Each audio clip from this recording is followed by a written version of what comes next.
Hi, I'm Amelia Strauss, and this is my story of navigating the wilderness of addiction.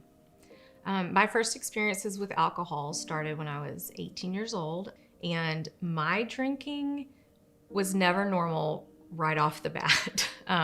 Drinking was so out of control, it affected my mental state, my emotional state, my friendships, my relationships, my ability to be a student and be in class, and I was spiraling. There are entire weeks that I don't really remember during that time. So I attempted to find either sobriety or successful drinking by starting over in different ways time and time again. That included moving around, but wherever I went, there I was. And I found the same circumstances, I found the same outcome. Looking back now, I realize that all of this newness I was trying to incorporate in my life was just my best effort to hit a reset button and try again. When I was 23 years old, I reconnected with my high school sweetheart. We got engaged about a year and a half later, and I was sober. And then we got married. I was turning 26 years old. Once Jason and I were married, I attempted to start drinking again. And that continued and worsened over those couple of years.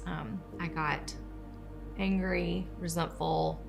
As my drinking progressed and my addiction spiraled, the state of our marriage just completely crumbled. I was hopeless. I was delusional. I was angry, and I was afraid.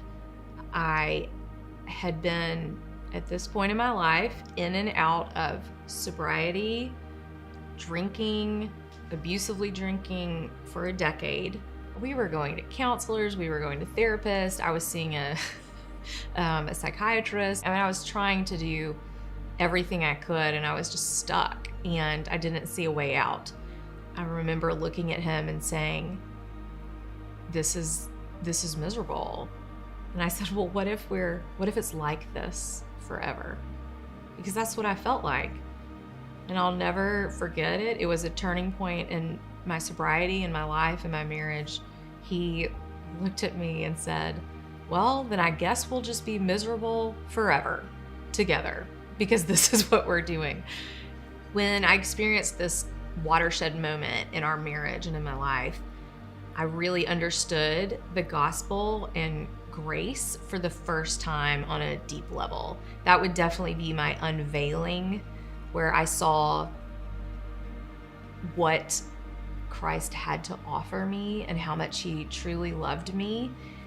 For the first time, I understood it in my heart and in my spirit, and it was etched into me. I would say that gave me eyes to see and ears to hear.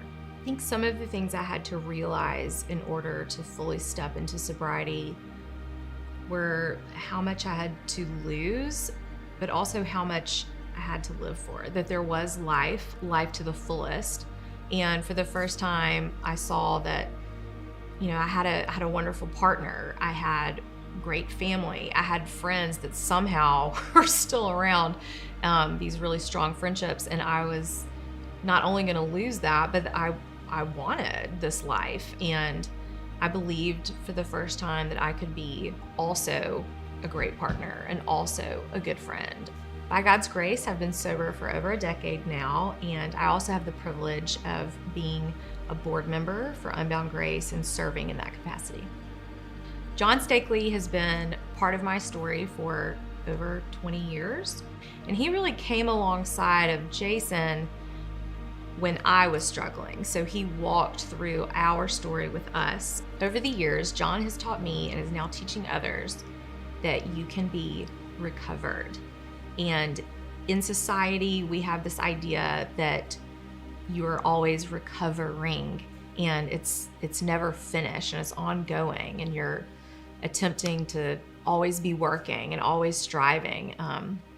I finally really understood that there is rest offered to me in being recovered, that it is finished, that I don't have to continually strive and live under this place of constant recovering and that I'm never healed. That if I do that, then I'm stopping short of Christ and what he offers me. And he says, it is done. It is finished. You are recovered. You are healed. You are redeemed.